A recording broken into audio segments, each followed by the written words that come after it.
акыркы убактарда коомубузда аял затына болгон зордук зомбулук жана бир топ маселелер болуп атат. Бул тармакта коомчулукта тынчсыздандуулар абдан көп.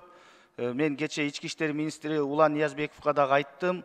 Ушул терс көрүнүштөрдү жоюу максатында биз чоң зарыл иш-чараларды алып барышыбыз керек. Бардык коомдук жайларга видео көзөмөлдөрдү орнотууну күчөтүш керек. Себеп дегенде биздин кыз келиндерибизге күндүзү, түнкүсү эмес, күндүзү дагы жүрүү коркунучтуу болуп атат. Бул жаатта албетте милиция иштеп атат.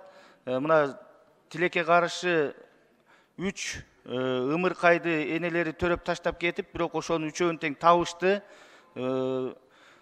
Бул абдан кейиштүү жагдай. Ушул жаатта өкмөт зарыл чараларды көрүш керек. Милиция ишти күчөтүлгөн тартипте алып барбаса, бул чоң коркунуч коомдо.